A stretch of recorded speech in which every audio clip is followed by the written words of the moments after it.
Tucker, foreign policy experience has been a huge issue in this campaign because you guys made it a big issue in this campaign, pointing out time and time again, as you did, that John McCain had far more experience than Barack Obama, and that nothing, in your view, was more important in the campaign than the ability to be commander-in-chief. So I don't have to tell you that there's a feeling out there by some that you're not holding your VP pick to your own standard, the standard that you defined. So explain to us why you think Governor Palin is ready to be commander-in-chief. Governor Palin has the good fortune of being on the ticket with John McCain, who there is no question is the most experienced and shown proven judgment on the international stage. He understands foreign affairs. He has a familiarity with the Well, we know all that about John across McCain, Tucker. I asked you about her, though, because we all know the role of the VP, as John McCain has defined it, is to be able to step into the job of the presidency on day one if something should happen to the president. So I'm asking you about her foreign policy experience.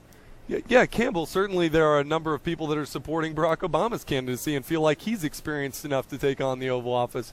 Our feeling is but that you're Governor not Palin answering has my question. just as much experience as Barack Obama. Okay, but you set a different standard. That was the candidate of our opponent. So does she? Pardon me, Campbell? You said it. What I'm saying is that you set a different standard by arguing how important it was with John McCain, and no one's arguing with you that he has much more experience than Barack Obama. So I'm just trying to get someone from the campaign to explain to me what foreign policy experience she has, or what qualifications she has that would allow her to be ready to be commander-in-chief if something should happen to Senator McCain.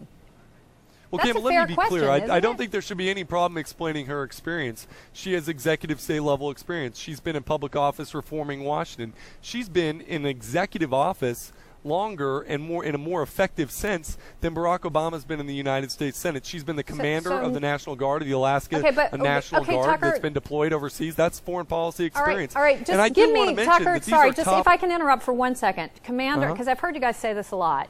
Can you just tell me one decision that she made as commander-in-chief of the Alaska National Guard? Just one.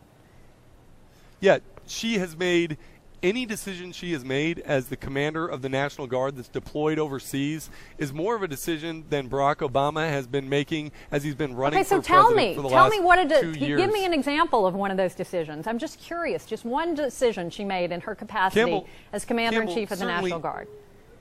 Campbell, certainly you don't mean to belittle every experience, every judgment that she makes as commander of the National Guard. I'm belittling nothing. I just want to know one judgment or one decision. Well, I would love to know what one decision was. I'm not belittling anything, Tucker. I'm really not. I'm curious. As she makes a decision as to how to equip, how to command the National Guard of in Alaska.